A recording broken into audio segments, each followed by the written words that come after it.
Good afternoon, everybody. I'm Ed Steinfeld. I'm the director of the Watson Institute. Before we begin the panel, I just wanted to turn the floor over to my colleague Eric Potashnik, who directs our public policy program here at Watson, just for a quick announcement. Thank you so much. Just wanted to let everyone know in the community of folks that are interested in public policy and current affairs that Brown has started an exciting new one-year Masters in Public Affairs program. This is an incredible degree, an opportunity for those of you at any stage in your career that want to gain more skill in public policy, to work not only in government, but the NGO sector, for the for-profit sector, whether it's locally, nationally, or abroad. It's also, there are opportunities for Brown undergraduates that want to stay an extra year and gain skills in this area. We have a streamlined application process for those students. So just want people to know that this degree opportunity is now available. I'd be happy to meet with anyone who's interested in learning more about it. Thanks so much. Great. Thank you, Eric. And now on to the topic of the day, transitions. What I'm about to say is, I think, probably a reflection more of my own ignorance than anything else, but I'm going to say it anyway.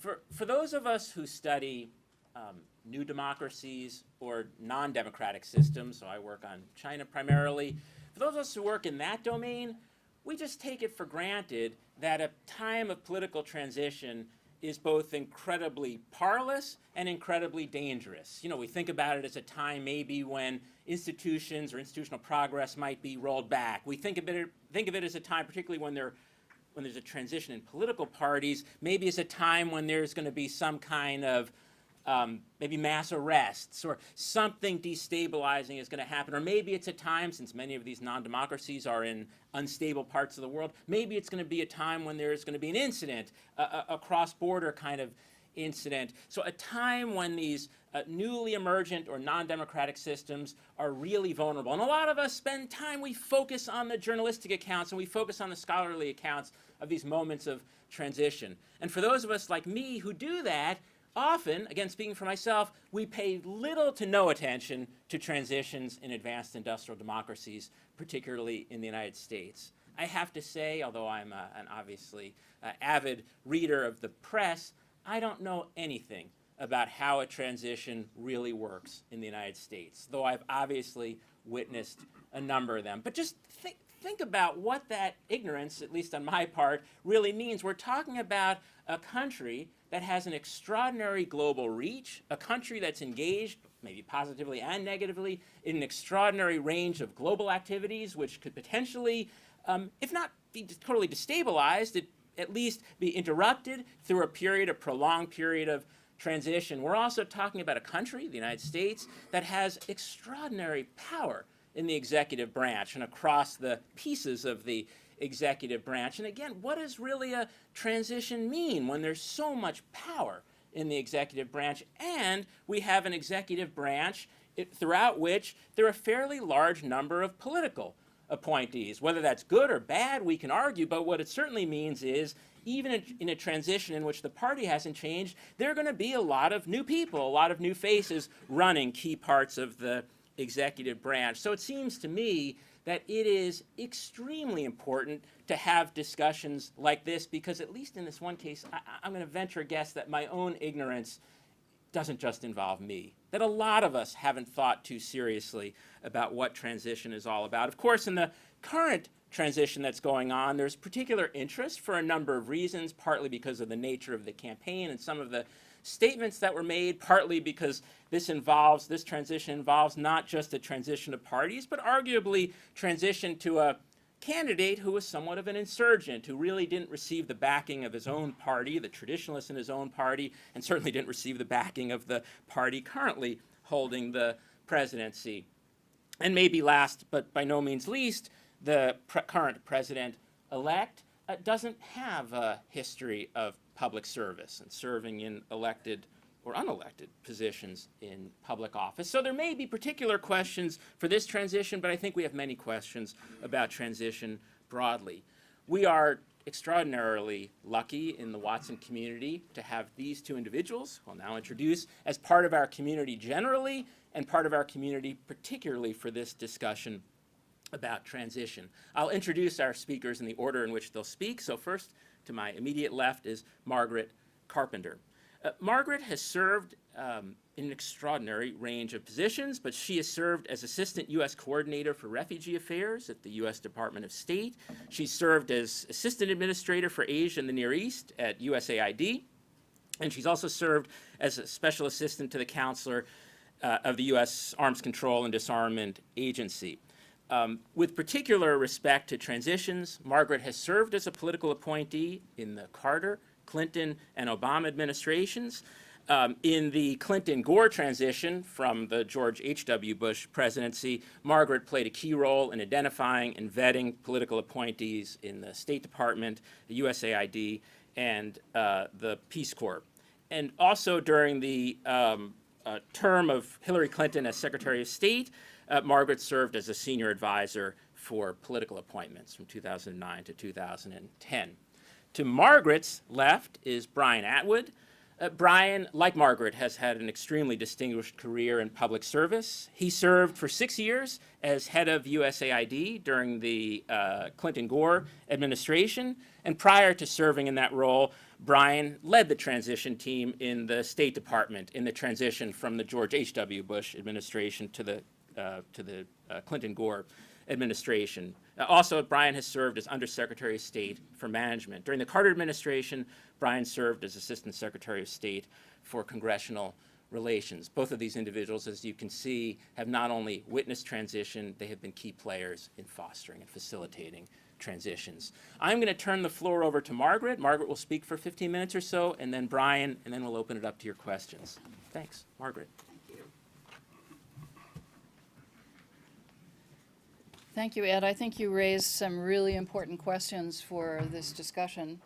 And I was just thinking that our process of transitions would be so much easier if we had a parliamentary system instead of the democratic system that presidential system that we have now. It really complicates things enormously because of the huge turnover with the changes of administration.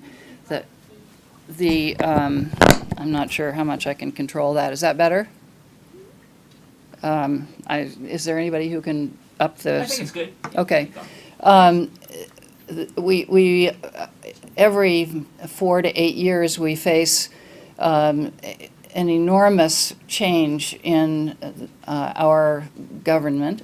It's very disruptive because it takes so long to get people into position, and in a parliamentary system, the changes are much quicker and much smoother. But we don't have a parliamentary system, so let's talk about what we have. Analyzing the Trump presidential transition has been a much bigger challenge than Brian and I imagined. From our involvement with the Clinton-Gore transition in 1992-93 and our years of experience as employees of the State Department during other transitions, we know that transitions are often chaotic and opaque to the public. Those are givens. But the current transition looks even more like a black box than its predecessors. In this case, with occasional cracks out of which Donald Trump pops to issue tweets, like a jack-in-a-box. Of course, we need to keep up with modern technology, but transition by tweet has taken us to a whole new level, and where nothing is as it appears for very long. And one wonders how the underlying purpose and goals of the transition are being addressed. So far, Trump's approach has been to throw the rule book out the window on a wide range of important issues. But he and his team are ultimately responsible for working with the Obama administration to implement the following basic purposes of the transition. Now, some of these continue well past Inauguration Day, but they are considered transition functions. Overall, the team must facilitate, and the team working with the current administration must facilitate the orderly transfer of executive authority and power from one administration to another in order to minimize national vulnerability, what Ed mentioned, and to maintain the basic functions of the federal government, which range from protecting national security to providing salaries to 4.1 million federal employees, both civilian and military, and providing benefits to, mandated benefits to retirees and the marginalized in society, among other things. On the institutional and policy side, this involves, for the transition team, getting up to speed very quickly on more than 100 federal agencies and organizing and training what are now called landing teams that have already started to work in the agencies to figure out what they do and make recommendations to the president and his close advisors on both policy issues, in some cases organizational issues, but also personnel issues. The transition team must also build a full policy platform for the new administration and plan executive actions, a management agenda, a budget proposal for the whole federal government, and potential legislation to implement campaign promises and other policies to get the new administration off to a quick start. These policy goals are usually measured in increments that can be accomplished in the first 100 or 200 days. Inevitably, these plans lag on the achievement side. On the personnel side, to assume leadership of the new administration, the transition team must quickly identify candidates for the president-elect's cabinet, the White House staff, and eventually other political positions, which have now grown to a total of about 4,100. That's a lot of positions to fill. About 1,000 of these political positions require Senate confirmation, which can be a long, arduous, and personally invasive process. Time pressure is as intense as the search for the best candidates for all these positions.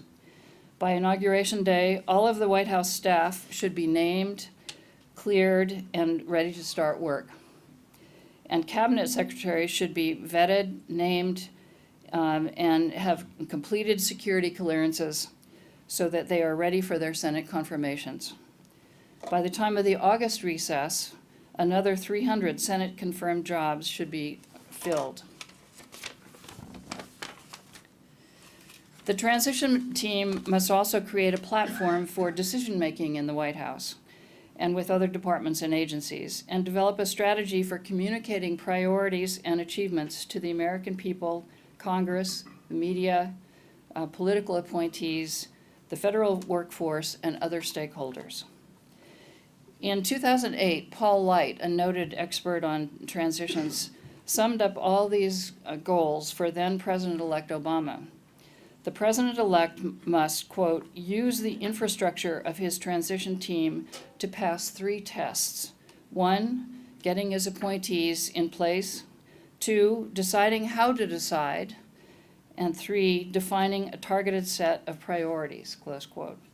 This is a very full agenda for a transition period of 72 to 75 days, depending on the year. I believe it's 72 this time, or about 10 weeks. The Trump administration is almost at the halfway point in this process today. So let's step back a minute and look at the history and legal framework for presidential transitions. The transition period originally lasted until March 4th. This was to allow time for the slow travel and communications between Washington and the rest of the country in our early history, as well as time for the president-elect to put his affairs in order. Early in our history, it was considered tacky for the president and president-elect to show up in Washington before Inauguration Day. But that 4-month transition period created a long lame duck session in which policy issues were increasingly difficult to address in a timely fashion. As a result, in 1933, the 20th Amendment to our Constitution moved the Inauguration Day to January 2nd, shortening the transition period. But even in this shorter period, serious policy challenges to the nation can arise, as Ed mentioned, that the president-elect and his team must address in collaboration with the outgoing administration. And Brian will talk a lot about these examples later. Technically, however, the president-elect is not empowered to make policy decisions until inaugurated, and this is a constraint that President-elect Trump does not seem to recognize. In recent decades, other problematic transition issues have been addressed and regulated through legislation.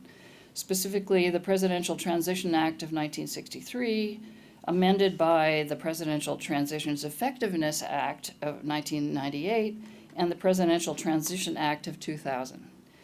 The act was primarily designed to, quote, promote the orderly transfer of the executive power in connection with the expiration of the term of office of the president, of a president, and the inauguration of a new president, close quote. The statute clearly warns that, quote, any disruption occasioned by the transfer of the executive power could produce results detrimental to the safety and well-being of the United States and its people, close quote. The act as amended also sharply reduced the need for private money to support what Congress believed was a public responsibility for effective transition efforts. The act directs the Administrator of General Services to provide facilities funding of approximately $5 million, access to government services, and support for a transition team, and to provide training and orientation of new government personnel and other procedures to ensure an orderly transition, starting immediately after the election.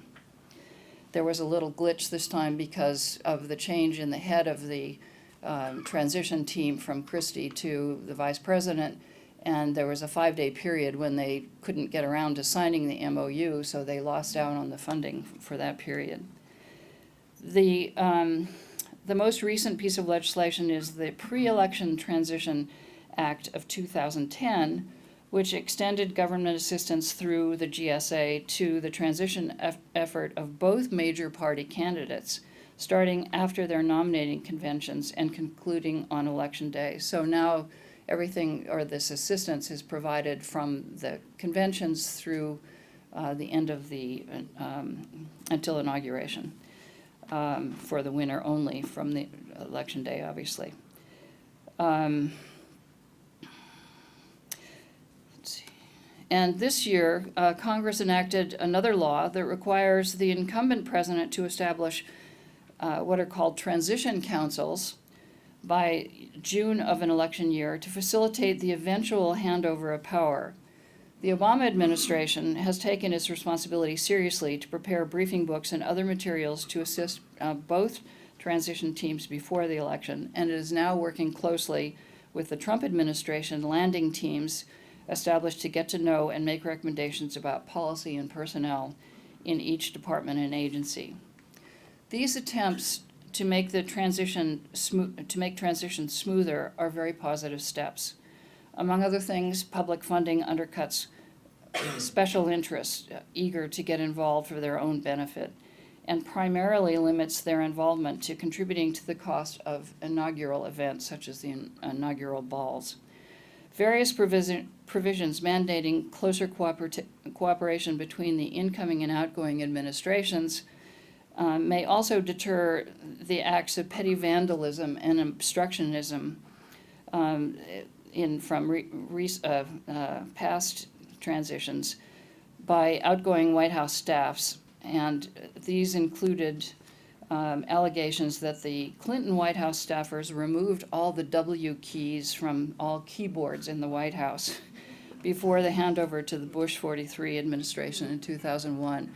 And I have to say, when I moved from the Clinton-Gore transition team to the White House, to the Office of Presidential Personnel in 1993, we found that there was no furniture, no telephones, and no computers.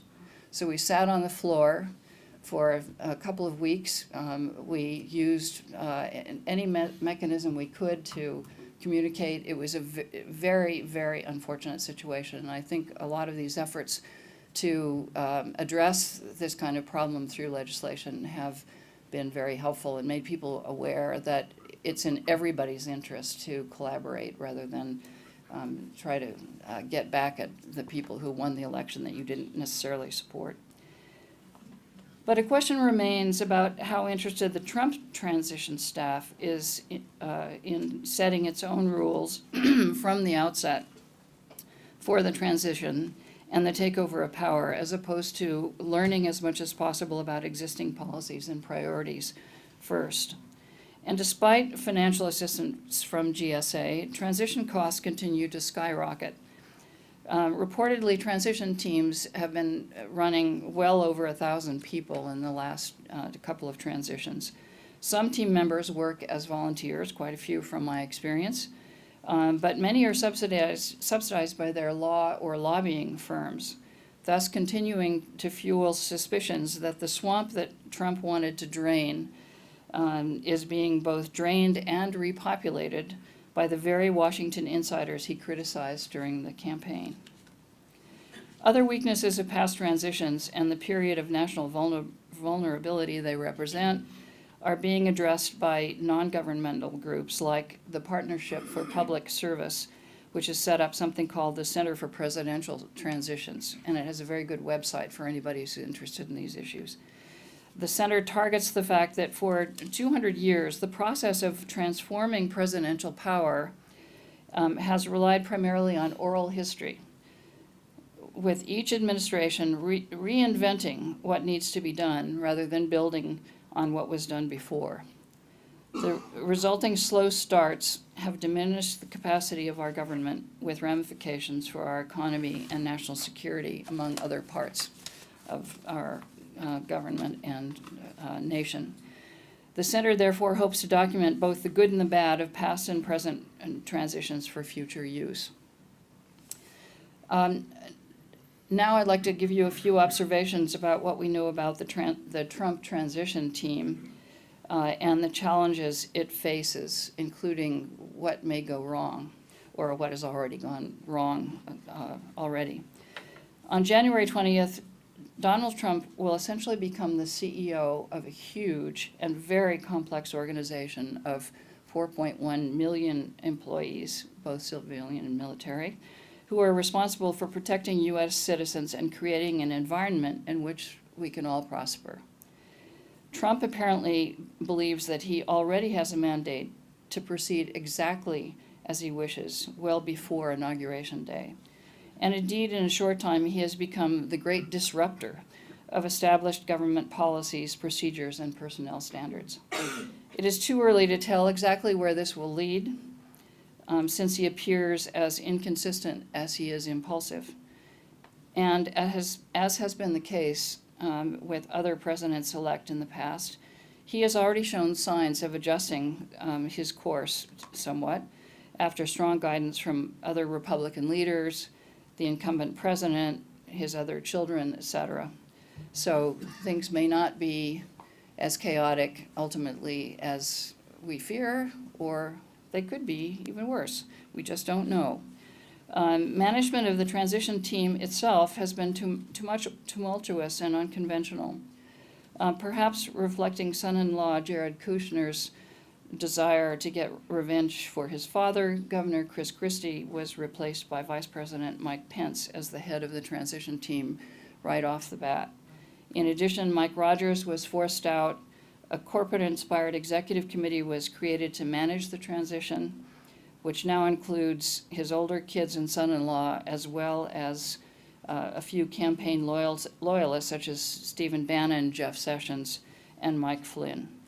At lower levels of the team, others with ties to Christie and early campaign advisor Paul Manafort were also let go. So there was a lot of change at the top right off the bat. Regardless of who Trump's advisors are, it is not clear that the president-elect will pay attention to many of his advisors on personnel issues, since he has chosen to run the candidate selection process in the limelight, like his TV show, The Apprentice. And he has said, quote, "I am the only one who knows who the finalists are." This is very unusual for this kind of presidential appointment process. We also don't know yet whether Trump's team will follow or buck a recent trend of placing political appointees at lower and lower levels in the federal bureaucracy.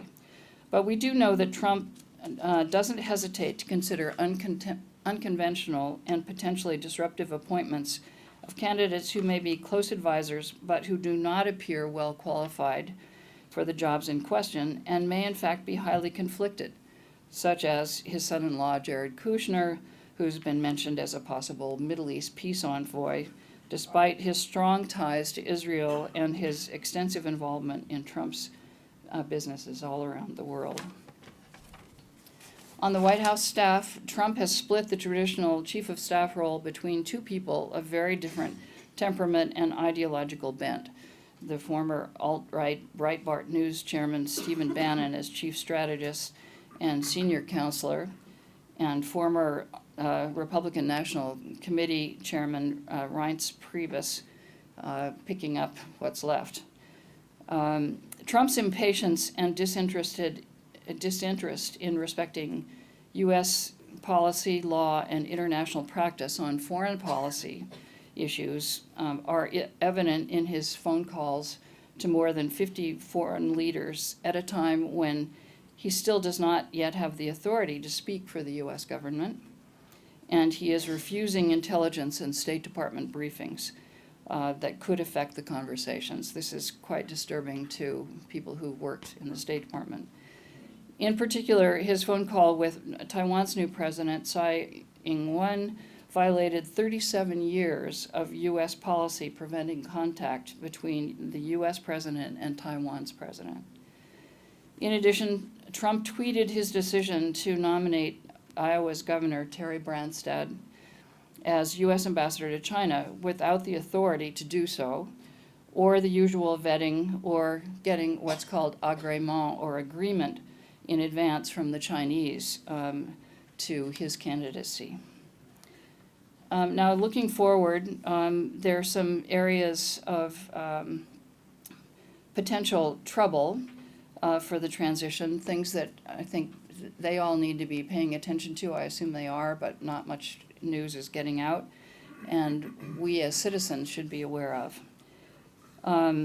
Despite the efforts to move quickly on personnel decisions, the process is very slow after selection of candidates because they must be vetted, cleared, and in many cases confirmed by the Senate.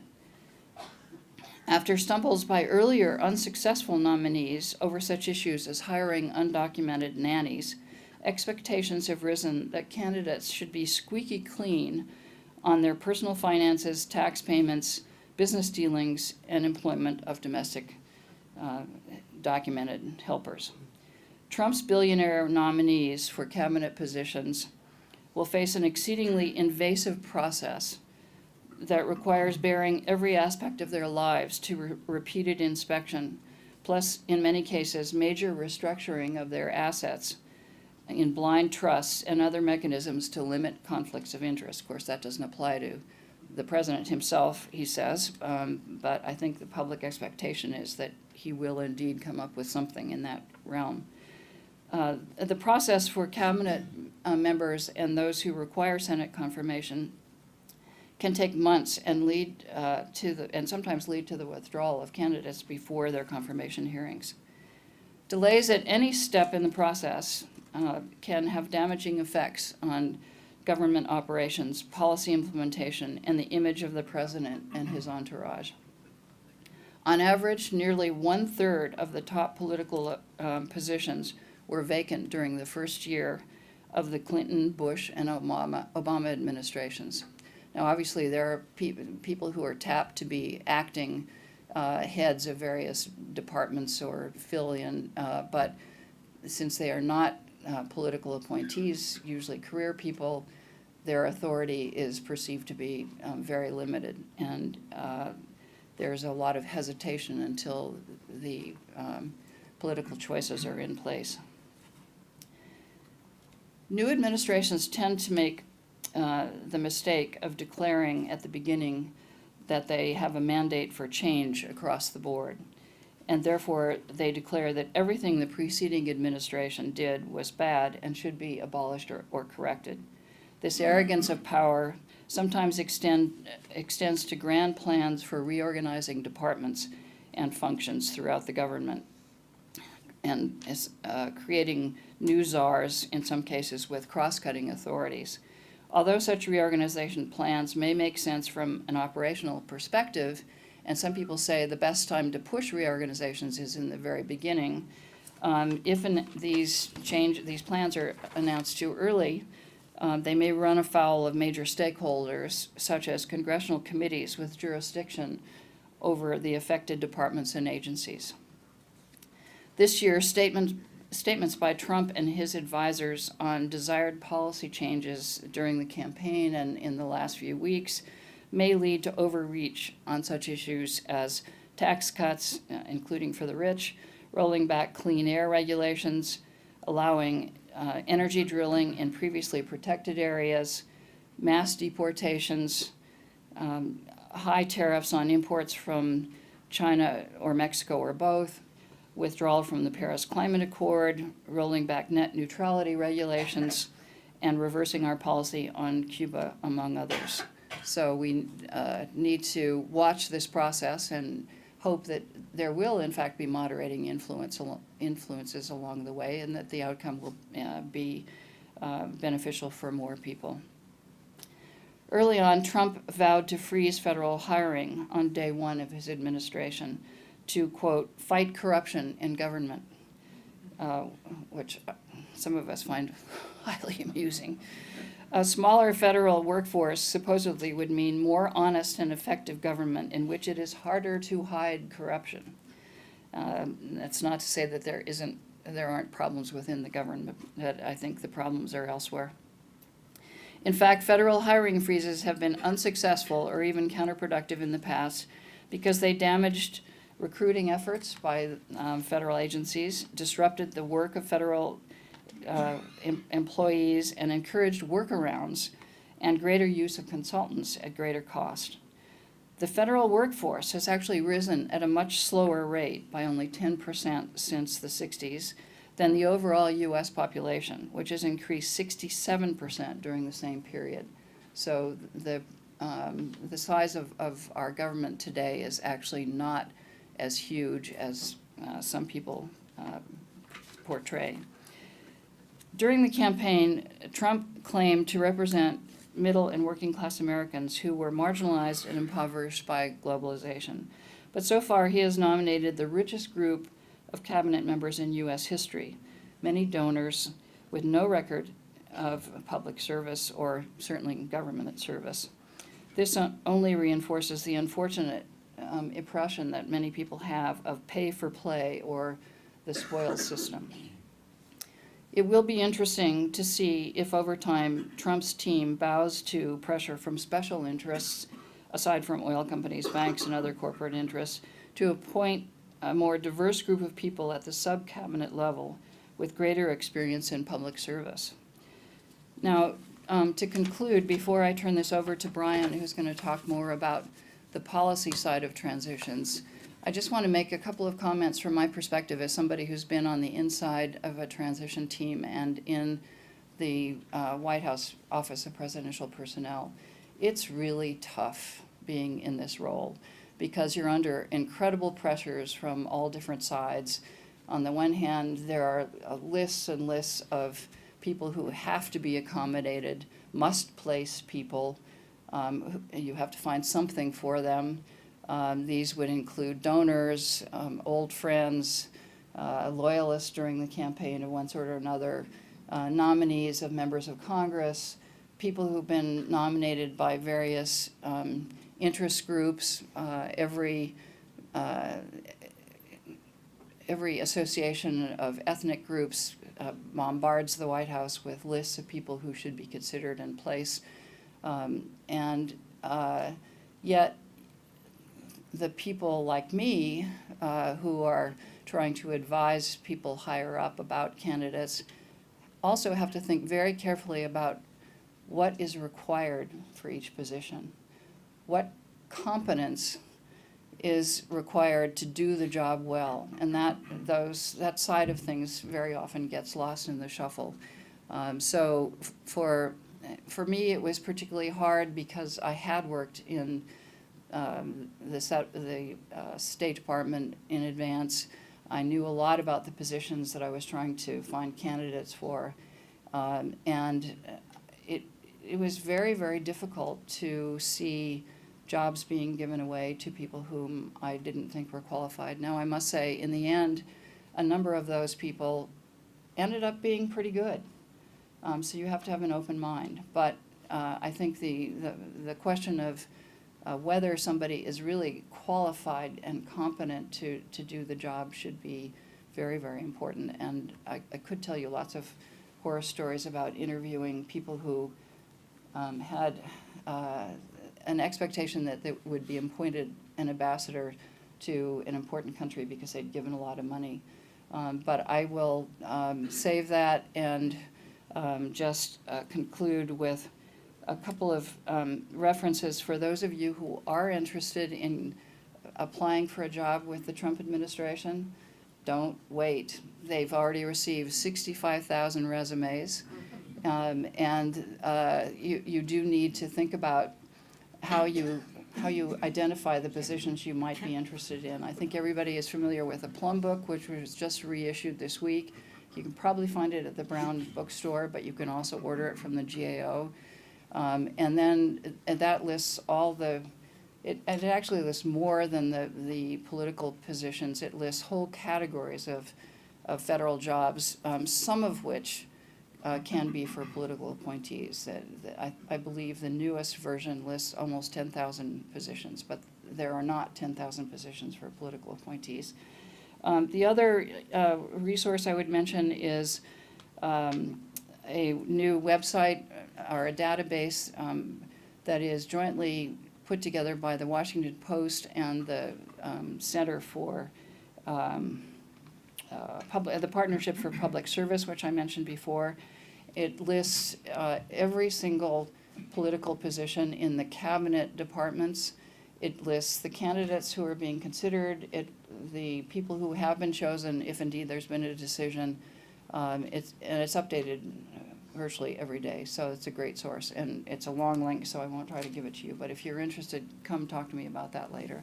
So now I will turn things over to Brian, who will talk more about the policy side of transitions. Great, thank you, Margaret. Brian Atwood. Well, thank you very much, Margaret. There is very little left to say because actually I should say in advance that this idea to do this session on transitions was Margaret's, and she's been involved in 3 of them, as she said. I also think I should emphasize the role she played when we worked together at USAID. I don't think there has ever been an Assistant Secretary of State or an Assistant Administrator that covered as much territory as Margaret covered. She covered Asia, South Asia, and the Middle East. And so she put a lot of miles on her frequent flyer. I guess we weren't allowed to keep those. That would have been corruption in those days, I think, as well. I thought what I would do initially is to relate a little bit of history to see how what is happening now compares to the transition that I was involved in 1992. So let's go back a little bit and remember the campaign between H.W. Bush and Bill Clinton. The campaign was really about the economy. It's the economy, stupid. In fact, the H.W. Bush administration was very, very competent when it came to foreign policy. They had a great team. They had Jim Baker. They had Brent Scowcroft. There weren't many mistakes made. Every administration makes some mistakes. But the effort that we undertook in the campaign was simply to underscore the competence of Bill Clinton, to give him the gravitas to show the people that this young governor from Arkansas could actually run the country. He didn't have a lot of foreign policy experience.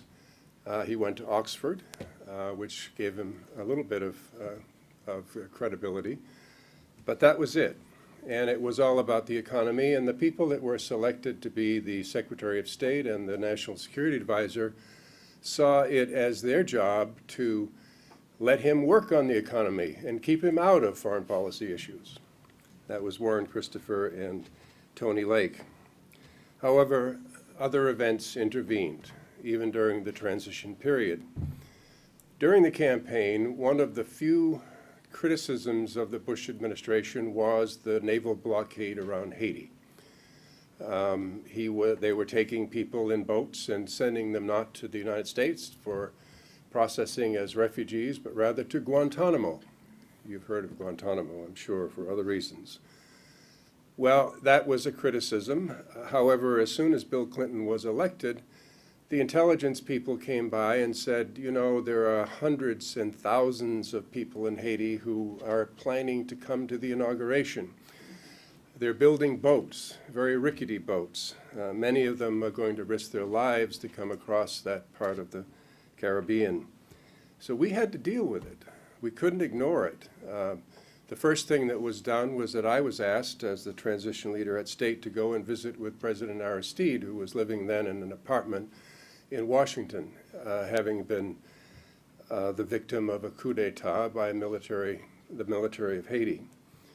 I tried to get him to issue a statement asking people to stay put and to have confidence that the new administration would deal with this problem in due time.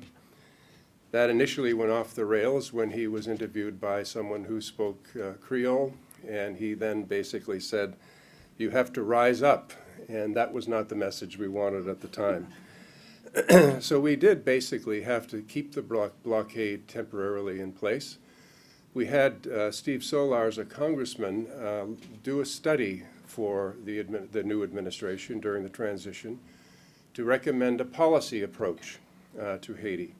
His recommendation was that we send military officers, including General Schwarzkopf, who Chaz Freeman knows well from the Gulf War, very famous, to basically threaten the military in Haiti that we would invade if they didn't just step away and let President Aristide come back. I was working very closely inside the State Department. I had a team with 2 career Foreign Service officers on it, George Moose and Jim Cheek. I was working with the Assistant Secretary for Latin America, Bernie Aronson, who happened to be a Democrat, who was hired by Jim Baker. And I knew that there were diplomatic efforts underway both at the OAS and the UN. And I thought that the recommendation that Steve Solars was making was premature, that we had an opportunity to let diplomacy work, and I was fearful, frankly, that if we signaled in the transition that we were going to invade Haiti with our military, the first thing that would happen would be people would leak from the Pentagon that this was obviously a naive new president who's never served in the military, and consequentially, we're not prepared to do this, and it will take us at least a year to plan for such an invasion. So I went to Little Rock and made that presentation, and the president accepted my my recommendation, and for that I was given the great privilege of going out and briefing the press on the change that we'd made from campaign rhetoric to now the realities. So there are things that happen during a transition that you can't predict. The next thing that happened was that President Bush decided to send the military in on a humanitarian mission to Somalia. I remember going up to visit with Larry Eagleburger, then the Secretary of State, and telling him that I thought he was going to let me know when these things were happening. And all he said was, damned leaks. He said, we'll be out by January 20, which is, of course, the date of the inauguration. And I said, what happens then? I mean, obviously, those who were disrupting the humanitarian food deliveries were going to come back into play at that point. And so 6 months after that, we would have had another humanitarian crisis. And he said to me, are you suggesting that we not do this?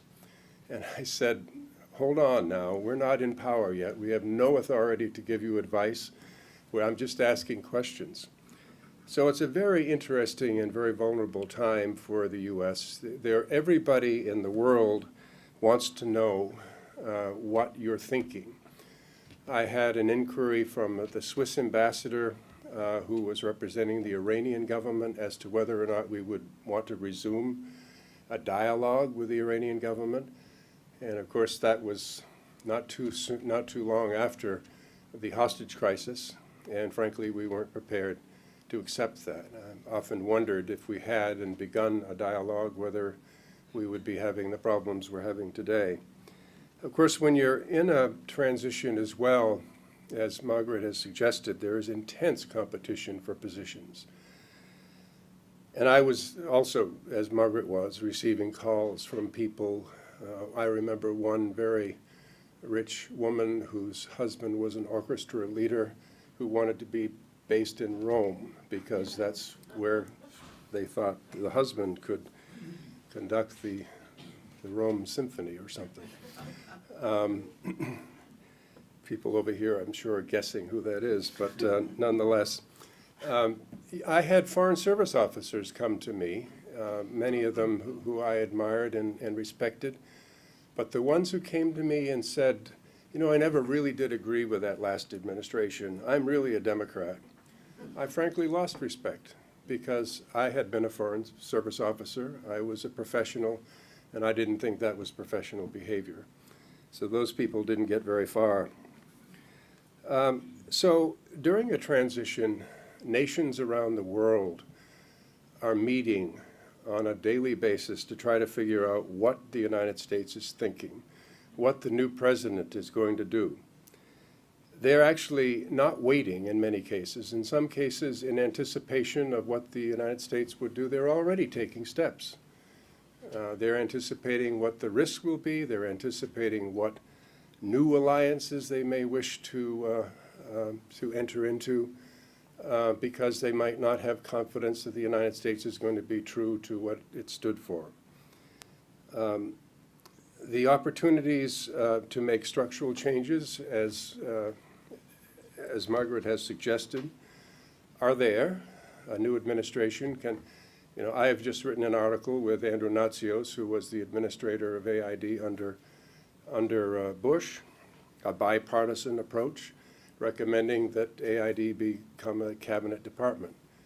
I think the main point of our article was to underscore the importance of AID, and if Trump were to decide to go in that direction, that's fine. I doubt he will. But nonetheless, we've had an opportunity, and many think tanks in Washington and others are making presentations to the new administration. When we started this project, I might add, we thought the new administration would be headed by another Clinton, and we had to make a few changes in our article before it appeared when we realized the result of the election. The other point I would make is that no matter, the key part of this, as Margaret has suggested, is reviewing policies, trying to determine what policies will be continued, what modifications would be made, and then putting the right personnel in the right positions. But as you go through a transition, there are things you simply can't predict are going to happen. I spent more time on Haiti and Somalia than I did on those other issues, perhaps. But so did the principals. So did the people who were then Secretary of State and Defense designate, National Security Advisor designate. They had to meet. We met 3 times in Little Rock, where Governor Clinton resided at the time. So you never can. The world doesn't stop during a transition. The world goes on. Countries are positioning themselves for the new administration. Now, how does all of this relate to the Trump transition? The quote that has been overused, that Mario Cuomo was responsible for, which says, "You campaign in poetry and you govern in prose." Now, this campaign was not very poetic, and this transition to govern doesn't have a faint resemblance, in my opinion, to prose. But nonetheless, the fact of the matter is that you're supposed to use a transition to either clarify, modify, or emphasize some of the positions you took in the campaign. Let me just briefly go through some of these positions that Trump took in the campaign. The wall with Mexico is the most famous, perhaps, of all. As a consequence of his election, the peso is falling vis-a-vis the dollar. He suggested that NATO was a dated alliance and that he wasn't sure he would have the United States come to the aid of a country if they hadn't paid their bills for NATO. Now, he's tried to walk that back, and President Obama has helped him walk that back by telling NATO leaders that that was not his position. He suggested that Japan and Korea were not paying their fair share and that perhaps they ought to develop their own nuclear umbrella. Certainly an absence of knowledge of Japan's history with respect to nuclear weapons, I suppose. He supported Brexit and other populist forces in Europe. That has its consequences. He expressed admiration for Putin and implied that he wouldn't continue to support the sanctions that are put in place as a result of Ukraine and the Crimea. He obviously said that China was a currency manipulator, and he's gone even beyond that at this point to raise questions about China's activities in the South China Sea. And now, of course, as Margaret indicated, he's spoken to the president of Taiwan, which is just not done. He said he'd ban all Muslims from coming to the United States, which must have raised a number of questions, both on the part of the large number of Muslims that are in the U.S. military, or the Muslims who are our allies in the battle against ISIS. He said he would sink NAFTA. He would not go forward with the TPP, the Trans-Pacific Partnership. And of course, he said that he would scrap the climate change deal in Paris. Now, there's an awful lot to be undone with respect to this. And some of these things have been undone. I mean, he has basically walked back a bit. He hasn't walked back entirely. Certainly his selection for the head of EPA, the Environmental Protection Agency, indicates that he's not about to change his position on climate change. Of course, he met with Al Gore the week before, so who knows where he stands on that issue. He has now said that he wouldn't scrap NAFTA, but he would like to renegotiate parts of it.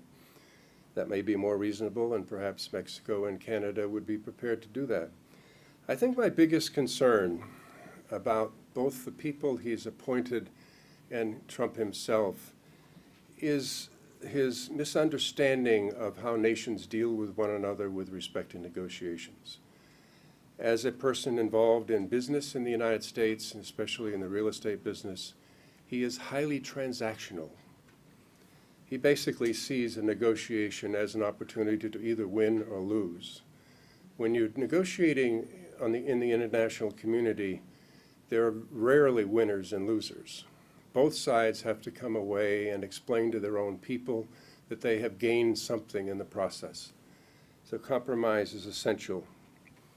The question really will be, with respect in particular to trade and with respect to financial issues that arise, do the people, for example, his Treasury Secretary designate, Mnuchin, does he understand international negotiations, or is he as well a transactional person? In my class here at Brown, we do a segment on negotiations, and the key to it is reading Roger Fisher's book, Getting to Yes. And in that book, you learn that you have to put yourself in the other person's shoes, that you can't be transactional. To the extent that you set out a position before you really understand the other side's position, you will get yourself into a mess because you'll then have to give up some of the positions you've stated early on. So a negotiation is about a partnership. You call them negotiating partners. This is a worry that I have about the future. It's a worry that I have about the way he's posturing with China. A very proud country, and certainly a very powerful country at this point, and in particular a powerful country in its region. And it's a worry I have about Europe. Those two issues in particular, his support of Brexit, his support of people like Marine Le Pen in France, his support of the populists that just defeated the constitutional reform proposal in Italy, his support of Putin, who is trying to undermine the European Union. I don't think there should be any doubt about what he's been doing with his social media efforts and other efforts. He's trying to undermine the European Union. Now, this has been a position, a bipartisan position of the United States forever, since the Marshall Plan, since the end of World War II, to the more that Europe is unified, the more it is working together, the more, the less likely it is that they will break down into war again. And I fear that, that the efforts of populists within Europe are going to undermine what we've accomplished over the years. Let me conclude by reading from the memo that I sent to Secretary-Designate Christopher some 20 years ago now. It's dated December 22, 1992. The very end, it said, "It is difficult to forecast the history to be made in the Clinton era or to anticipate how historians will measure success or assess blame. I respectfully suggest that if you look back 4 years hence and can say that you spent as much time on the task of building a new international system as on managing crises, chances are good that you will have succeeded." Now, those were different times. The 1990s, the Cold War was over, the United States reigned supreme. It is no longer the case. The biggest threat, I think, to the United States and to the entire globe is the breakdown of international institutions. I mentioned the European Union. I would say that the population increases, the environmental degradation that is occurring, require urgent care. And this is what I guess I fear most about what is coming. I don't think we have 4 years to waste in trying once again to strengthen these institutions and to place the United States into a leadership role. Now, I don't like the phrase, the U.S. is an indispensable nation. But in the absence of a strong United Nations, in the absence of strong regional international institutions like the European Union, the United States still plays a very important role. I was just interviewed by a Portuguese reporter the other day about Antonio Guterres, who I know well, who's the new Secretary General of the United Nations. And I have great faith that as a former political leader, prime minister, and person who knows the UN well, that he'll do everything he can to reform the United Nations.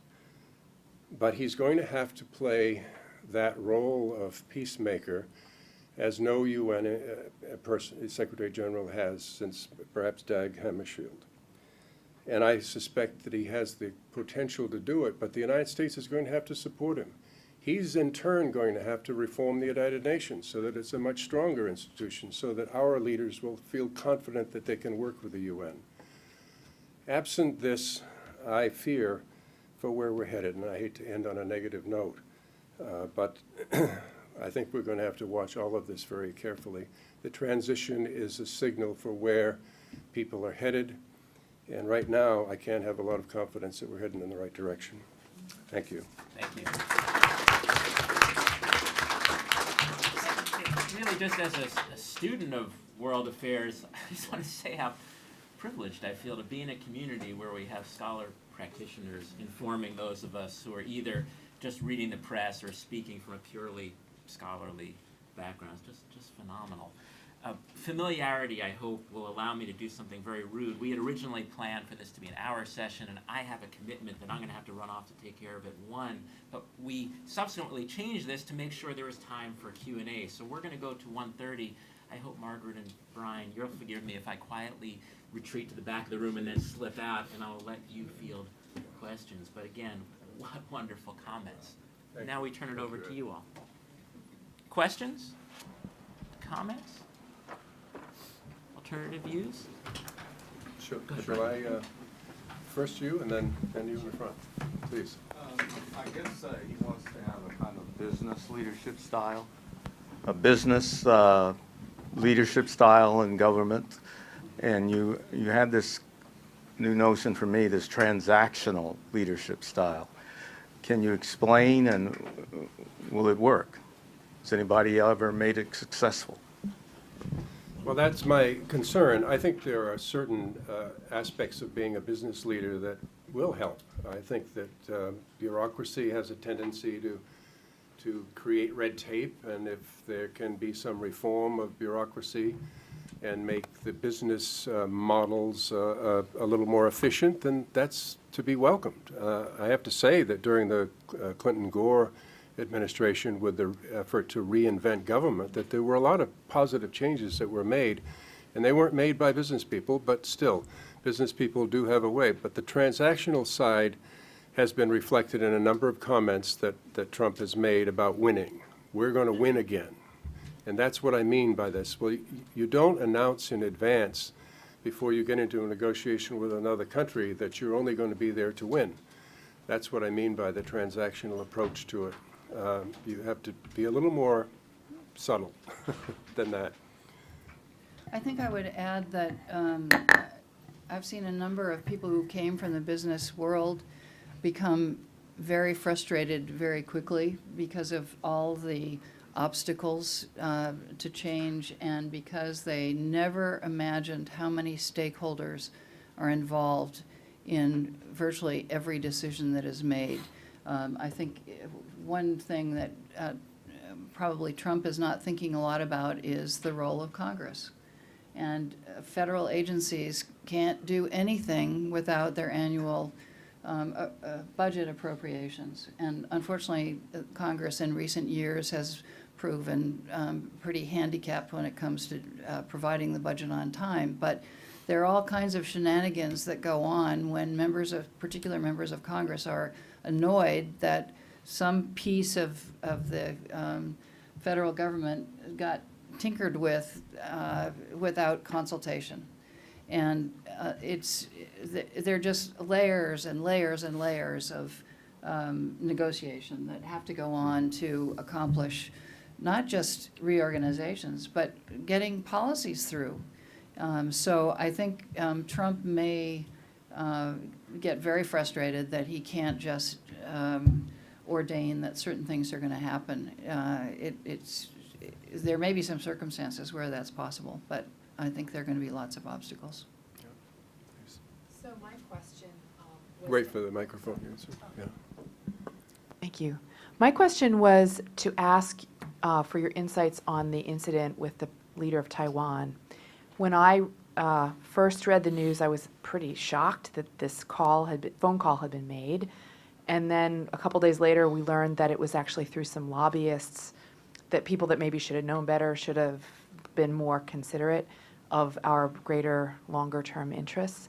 So I'd love to hear if it's scarier to think of it was a naive act on his part, going into his impulsive nature, or if it's scarier that it was set up for time. And any other comments you want to make? Thank you.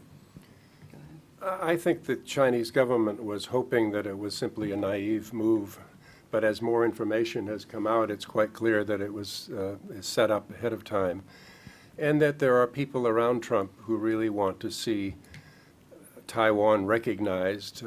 They talk about Taiwan's democracy and all of the rest, and they really want to put a finger in the Chinese Republic's eye, and that's why it's been exacerbated by another tweet that he put out, which basically said, I can do what I want to do and you're manipulating currency, when the fact of the matter is that they're not doing that. They're not doing that. In fact, their currency is right now at a stage where if it falls in even further, it's going to be quite a challenge for the global community. We created the G20 so that we would have discussions about currency matters and finances. China comes to that table, and they heard for a few years that their undervalued yuan was a problem. And they've taken steps to correct that, as their own economy has suffered somewhat in the process. And if their economy suffers even more, the global economy is going to suffer. So does he understand how all of these things are integrated in this globalized world we live in? I'm not sure that he does yet. I'd just like to add that one of the most disturbing things for me is realizing that it wasn't just a few advisors right around Trump, but Bob Dole was apparently paid $140,000 by the Taiwan government to lobby on this issue and to help set up this call. And this is the way Taiwan operates. There are any number of China experts and Taiwan experts who are on the payroll of Taiwan, and it just doesn't sit well as far as I'm concerned. Other questions, please?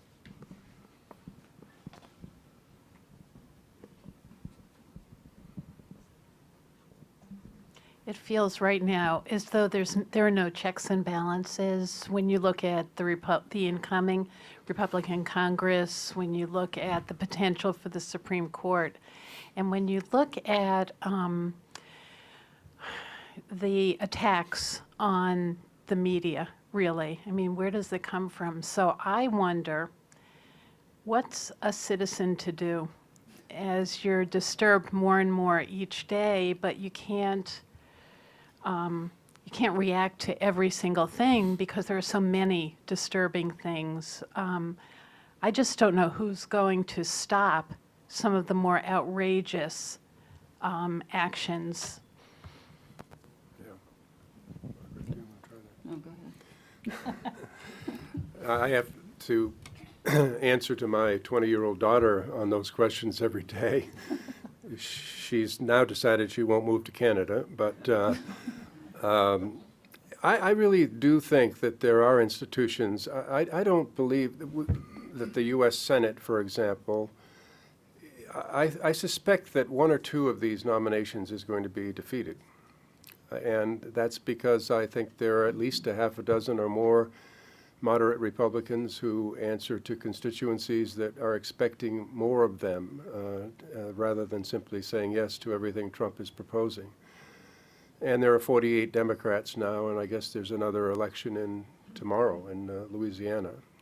So who knows what the vote will be. But you still need, for most nominations, to have, well, not nominations so much because they've changed the rules on that, but for the Supreme Court, you need 60 votes. And, you know, you can still filibuster some of these things, so they have to produce 60 votes. And that might be difficult on some people. I think that right now the environmental community is really up at arms over the EPA nominee, and that may be an interesting debate. So there are still checks and balances, not as strong as they used to be, and I fear that the institutions may not be strong enough, but we'll see. I would suggest that people get involved on particular issues that they really care about and they may know a little bit more about than some others. You can just get totally depressed if you think about every little thing that you think has gone wrong, but zero in on something where you have some expertise, some passion, find some nonprofit organizations that are beginning to talk about how to deal with these issues. Think ahead. What we're dealing with, what we have been dealing with in the United States for a long time is a crisis of leadership. I think a lot of people, not just Trump supporters, a lot of people are really upset by the kind of representation we have in Congress, about the kind of people who come in with the new administration. And it seems to me that the principal message from this campaign has been new voices. I don't think we're getting the kinds of new voices from what we've seen of the Trump transition that a lot of people want. But I think it means trying to identify younger people who have what it takes to get involved politically and maybe make a career of it, although that's not always the best solution. But identify people in your community who can help think about getting the message to members of Congress, working with the media, writing op-ed pieces. I don't think there's any simple solution or answer to your question, but I really would say prioritize your own concerns and try to find a way to be active on these issues rather than just letting yourself feel overwhelmed by it. Other questions? I have a feeling that we should say something nice about Donald Trump before this is over. Okay. Thank you very much He for was coming. elected by more than half the people. Well, no, he wasn't. No, that's, no, right, okay, sorry about that. Yes, please, please. Probably not gonna be very popular because you obviously know where I can. But I did some research and just talking about the professors in all various colleges and the more liberal schools like Columbia and Princeton, et cetera, something like 30-to-1 more liberal professors. Now, granted, it breaks down into economics, humanities, et cetera, I understand that. And thank you for your presentation. I mean, I came here to hear more about what we need to think about, and that's what we're all here to hear about. But this was a quote, it's not for me. When perspectives are unrepresented in classrooms then become echo chambers rather than sounding boards. And is there another, a viewpoint that our students are hearing in these schools? I'm respecting yours, please, don't misunderstand me, but, I mean, is this why more and more students are ripping up flags and stomping on them? I went to Bucknell University and they're having their own situation there as well, but where is the diversity here with the presentations that students are receiving? And is it maybe overblown by the press? First of all, it may be true that we live in a post-truth world, but there are facts that professors have to be presenting to their students. I was the dean of the Humphrey School, a public affairs school, and it's probably natural that many of the students that came there who are interested in public service were more liberal than not. But we had a number of former military people there, and I really pushed the idea of diversity. If students are going to be able to defend their positions, they need to be contesting those positions with people who have a different point of view. And I felt very strongly about that. We periodically had a little bit of a flare-up in the school, and we really had to address it. And I think that's certainly true here at Brown as well. And there are professors, it depends again on what they're teaching, I suppose, that do have a more conservative point of view. And it's certainly legitimate, but if you become an advocate for an ideological point of view without supporting that advocacy with facts, then you're just contributing to the problem and not enabling the students to become good analysts of a public policy situation. That's my question. Thank you. Any other questions? Yes. I'm not sure if they're still, good. Well, I called my stockbroker the other day because I was alarmed by the rapid rise in the markets. And I said, what do you think? Should I divest something? This is a bubble? He said, he quoted over the phone, he quoted, maybe you all have seen and heard this, the head of Goldman Sachs, who said the intent of this administration to deregulate and the lowering of taxes is going to mean incredible growth and a boom in this country. And I suddenly thought, I voted for Hillary, oh, wait a minute, this guy may be, a little more cagey than I thought. And to be, I know it's Goldman Sachs, and you have to consider that point of view, but I stopped and I thought, hold on here. Well, I mean, their intention is to push economic growth to 3 to 4%. I think that I hope that he will propose an infrastructure bill, which is not called a stimulus bill, but it will have that effect if it's done in the right way. There is, just coming over here today on NPR, there is a workforce issue here as well. And if we start deporting a lot of people, and then consider the demography that we're facing here with a workforce that is going down rather than up, we won't have the people to actually sustain such economic growth. There's also concern that inflation will be one result, and that means the Fed will have to step in and raise interest rates and a lot of those kinds of issues as well. I think that people who are on Wall Street are looking at all of these issues very carefully. But we're not there yet, and we don't know exactly what policies will be pursued. They never mentioned the trade wars. And if there are trade wars, we're in real trouble Yeah. at that point, because there'll be reciprocity in a negative way if there are trade wars. I would say that I think the stock market is often fueled by speculation about coming events that don't necessarily occur. And it seems to me, again, the actual way the economy plays out, it depends on so many factors that you can't just go by some statements that Donald Trump has made on deregulating and stimulating the economy. It may happen, it may not, but there are lots of other actors who get involved, regulators, members of Congress, et cetera, trade partners. So I think it's very hard to tell, but certainly a lot of investors are counting on some sort of uptick, and we'll see. I wouldn't sell all your stocks right now, but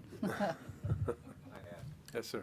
But what does it mean that the public, or the investing public, apparently believes what we are, well, you are, and we believe you, some of us believe you anyway, are the things that Trump is saying. I mean, it's a little bit questionable and disturbing if the marketplace really believes him, because he's not going to be able to do those things, and it's not going to happen. The jobs are not going to come back. The steel mills are gone. I mean, I didn't say that. Everybody knows that. So it's, well, you're not necessarily an economist, but the question gets to be, what's the significance that the investing public, your Wall Street guy, get rid of him, believes him, that that lower regulations and lower taxes and increased deficits are going to make this country stronger and create more jobs. That's it.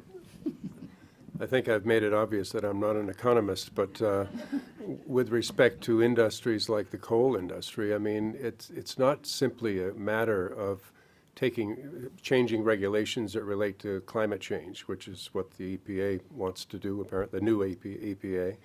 It's a question of the market. Natural gas is just too cheap. It's not going to bring the coal industry back. So, I think the problem as well in this environment we live in now is that people listen to the news they want to hear, not to, our mainstream news people, the ones that have editors and people that do fact checking, are not credible in the minds of many people. They're watching Fox News and or MSNBC, whichever side they want to listen to, and that's, I think, a real problem. But it should sort itself out over time as some of these policies and statements are proven not to be working.